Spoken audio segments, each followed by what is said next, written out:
Where were you in 2001? How old were you in 2001? Flashback. Where do you see yourself? I was 14 years old. I was 14 years old. I had just moved to Texas. So I had no friends. I just started high school. Can you imagine that? I came from Florida, moved to Texas. No friends. First year of high school. I'm like, bro. So I was, no, I'm not depressed. But there was a comic book store in the corner of my street. And, I went and I remember this event coming out, and it was the first issue of the Ultimate X-Men, which we do have here. This is Ultimate X-Men Volume 1. So I remember this with intensity. This cover right here, I remember I collected this issue. I promise you. I'm betting money I have the issue number 1. It's not in good condition. It's probably worth nothing, but I remember I collected it just because Wolverine... I think it wasn't this one. It's the one where he's running and his claws are like scratching the floor. If you remember, you know what I'm talking about. So we're going to be looking at Ultimate X-Men Volume 1.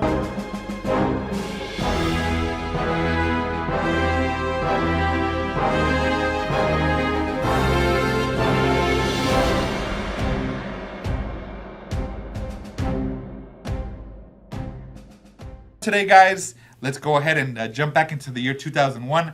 David was overweight. I mean, I'm still overweight. But David was overweight, pimply, and I had long hair. I'm talking about I had hair like to right here, guys. So you can imagine David, long hair, no glasses, long hair up to here, and chubby.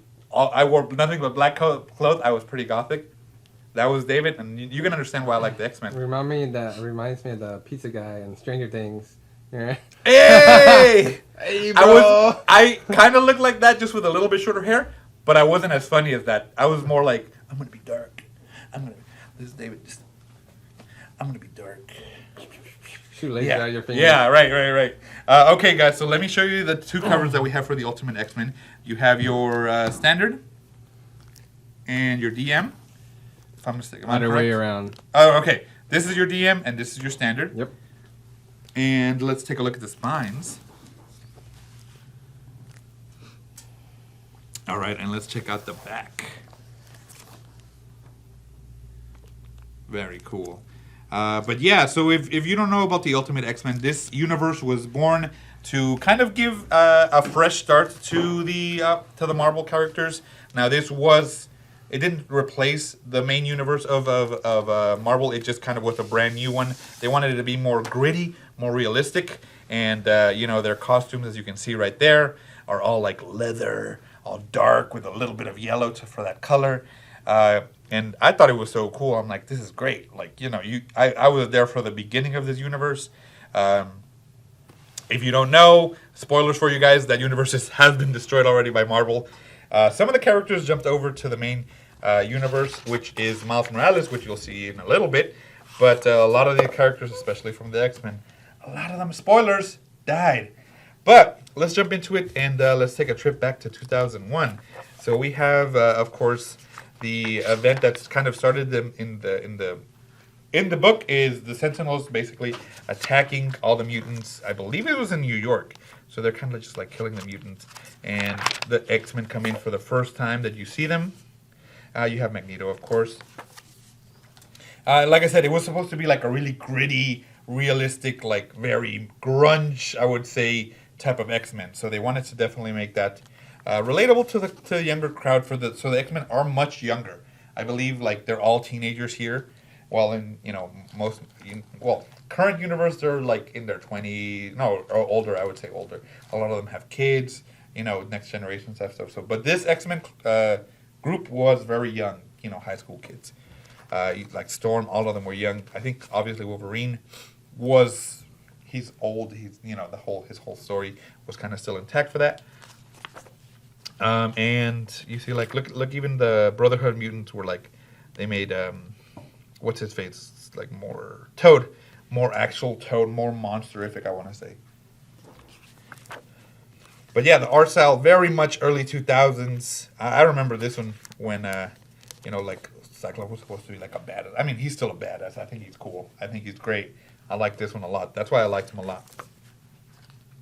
But Wolverine was like much more like dark and mysterious, and instead of being more animalistic, he was more like secret agent type of assassin by the government type stuff.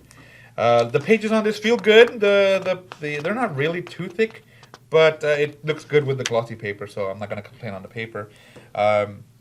But yeah, if you remember these stories, like I followed it almost religiously up until I think Ultimatum. I read all of that. I read all of the Ultimates, which was very dark as well. Ultimate Spider-Man, I read all of those. Because again, I was in the prime of my comic book collecting time. At that, I was 14. This Ultimate X-Men and the whole Ultimate Universe came out in 2001, I believe. So, prime David teenage years. So definitely, I remember reading all of these. Like it was very dear and near to me. Even though I'm more of a DC character or DC Universe fan, I really like the Ultimate Universe for their take on like this grittier but still younger team. Now this book covers Ultimate X-Men number 1 through 33 and 1.5 and Ultimate War number 1 through 4. So it does cover one of the major events, which is Ultimate War for the Ultimate Universe. And like I said, there were other ones after that, and I think Ultimatum was one of the last ones. If I'm mistaken, please let me know, guys. Again, I'm trying to think back from 2001, so it's been a while. But yeah, definitely, like I said, the costumes are all dark instead of very colorful for the mutants, and they all have to match instead of like being individually different like they are now. And then this was also another big one I remember because it actually introduced, if I'm not mistaken, the black, what is his name? Oh my God, Nick Fury, yes. And basically, the iconic role that now Samuel Jackson takes over, which I think is a huge, huge improvement from the older Nick Fury. This guy is definitely much more mysterious and more secret agent than the Nick Fury where, he's more like a war veteran general kind of thing. I like this one. It's more stealthy, more behind the scenes. And that's, it basically came to life in the MC universe with Samuel L. Jackson. But some of the artwork on this is amazing. I remember when Magneto, like when he took over, I'm not going to spoil too much of it. That was really impressive. The artwork is great on this. I think as it progressed, it definitely got better and better. But like again, some people didn't like the Ultimate X-Men. So, let me know what you guys think. If you think, were you a fan of it? Were you not? Did you like how the direction of it went? Were you upset when the whole universe ended? Like, look, he broke his arm. His arm is broken. Like, oh. Okay, anyway, let's see what extras are included in this one. Let's see, this is still the story? Yes, still story. Okay. And yeah, it looks great. You don't get too much gutter loss, which is great. Yeah, you see like that. Looks good on spreads. Okay. Let's see what covers are included in this. Okay, so there's one. Here are some of the covers from those.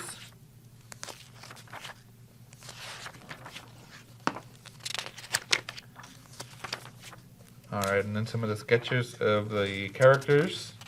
Like the newer Wolverine, where he's more like modern. He has a goatee and all that. My boy Cyclops, yeah. That's right. You go, Cyclops, you go.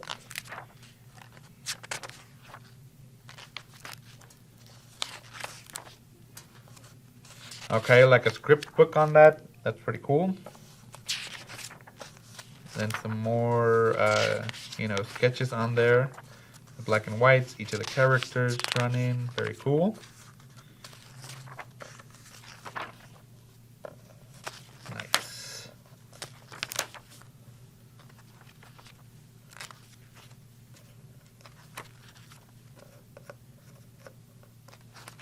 Cool.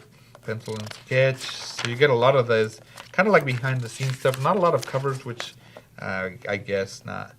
Okay, some of these that are cool.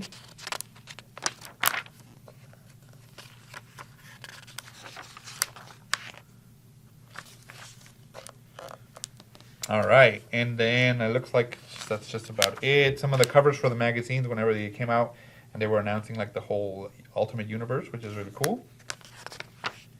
All right, and there you go. So, that's kind of like the iconic characters from the Ultimate Universe. Wolverine, the new Spider-Man, and then the Fantastic Four.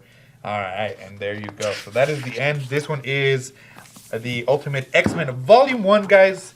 Like I said, we have this one. It'll bring you back in time to 2001, and you'll enjoy reading this. If you haven't read it, I highly recommend it. It's a lot of fun. But let me know what you think. Let me know how you rate the Ultimate X-Men run. And, get it at organicpricedbooks.com. And I will see you guys in the next one. Bye!